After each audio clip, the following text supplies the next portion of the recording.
हमारे YouTube channel Rajshri music CG को like, share और सब्सक्राइब करना बिल्कुल ना भूलें।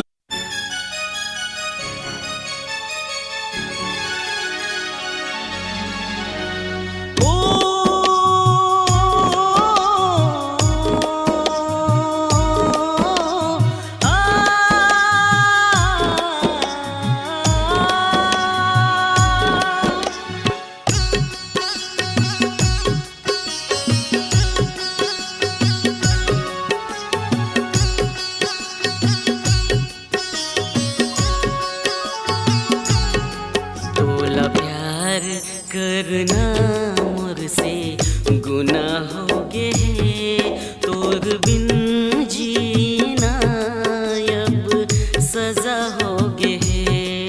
तोला प्यार करना मुझसे गुनाह हो गे है, तोर बिन जीना अब सजा हो गे है।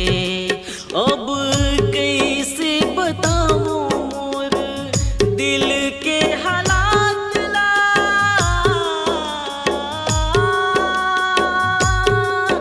अब कैसे बताऊं मोर दिल के हालात ला। अब कांच जैसे टूटत रे है, तोला प्यार करना मुझसे गुनाह हो गे है, तोर बिन जीना अब सजा हो गे है। तोला प्यार करना मुझसे गुनाह हो गे है, तोर बिन जीना अब सजा हो गे है।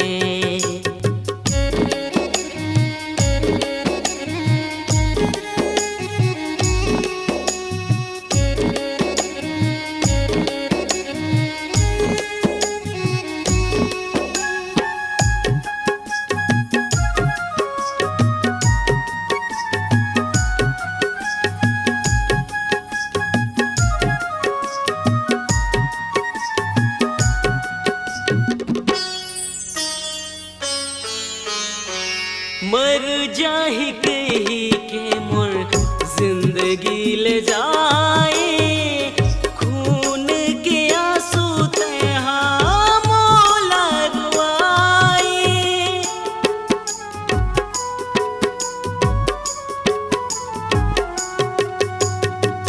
छोड़ दे ही तोला एक दिन भले ये जमाना, छोड़ नहीं साथ तुर भले जाहि जान मोर। अब कैसे दिखाऊं टूटे दिल के ये तड़पला,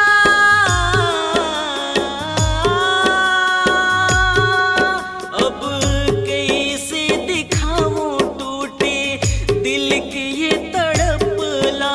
अब कुनला में बाटों है,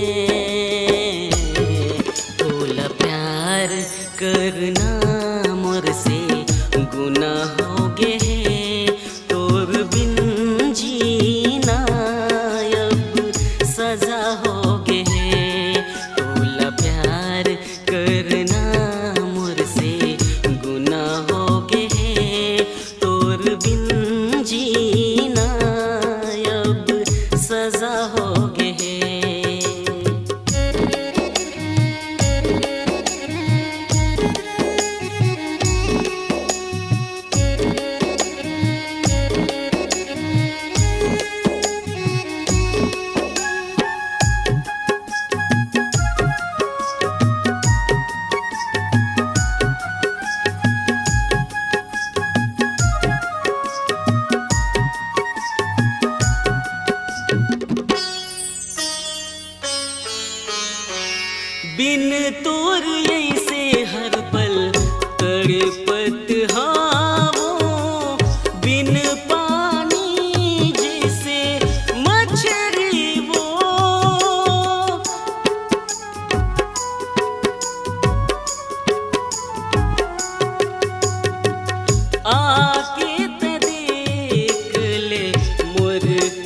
हालत है, बिन देखे सांस मोर छोटे थे वो।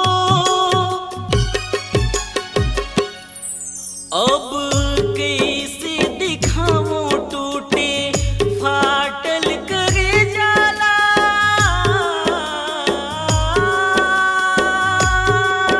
अब कैसे दिखाऊं टूटे फाटल करे जाला।